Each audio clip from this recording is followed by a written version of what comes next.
കൂട്ടം തെറ്റി കിണറ്റിൽ വീണ കാട്ടാനയെ രക്ഷപ്പെടുത്തി കാടുകയറ്റി JCB ഉപയോഗിച്ച് കിണറിടിച്ച് വഴിയൊരുക്കിയാണ് ആനയെ കരക്കെത്തിച്ചത്. കാടുകയറ്റിയ ആനയെ കുങ്കിയാനകളെ ഉപയോഗിച്ച് നിരീക്ഷിക്കും. ആനയെ ഉൾക്കാട്ടിലേക്ക് കയറ്റി അയക്കണമെന്ന് നാട്ടുകാർ ശക്തമായി ആവശ്യപ്പെട്ടിരുന്നു.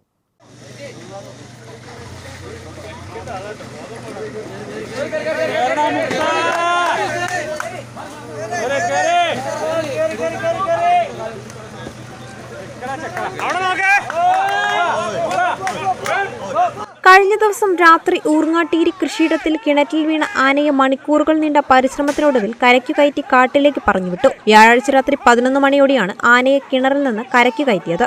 തുടർന്ന് നാട്ടുകാരും വനവകുപ്പും ചേർന്ന് പടക്കം പൊട്ടിച്ചും മറ്റുമാണ് ആനയെ കാട്ടിലേക്ക് കയറ്റിവിട്ടത്. JCB ഉപയോഗിച്ച് കിണറിന്റെ വശങ്ങളിടിച്ച ശേഷം ആനയ്ക്ക് കയറിപ്പോരാൻ വഴിയൊരുക്കിയാണ് ആനയെ കരയ്ക്കു കയറ്റിയത്. കയറി വരുന്നതിനിടെ വീണ്ടും കിണറിലേക്ക് ആന വീണതോടെ കൂടുതൽ മണ്ണിടിച്ച് വഴിയൊരുക്കി. തുടർന്ന് ആനയെ പടക്കം പൊട്ടിച്ച് കാട്ടിലേക്ക് ഓടിച്ചു. ഒരിക്കൽ കാട് കയറിയ ആന വീണ്ടും വന്നതോടെ പിന്നെയും പടക്കം പൊട്ടിച്ച് കാടു കയറ്റി. ഉൾക്കാട്ടിലേക്ക് കയറിപ്പോയ ആനയെ നിരീക്ഷിക്കാൻ കുങ്കിയാനകളെ എത്തിച്ചിട്ടുണ്ട്. വയനാട്ടിൽ നിന്നെത്തിച്ച കുങ്കികൾ 2 ദിവസം കൂടി ആനയെ നിരീക്ഷിച്ച ശേഷം മടങ്ങും.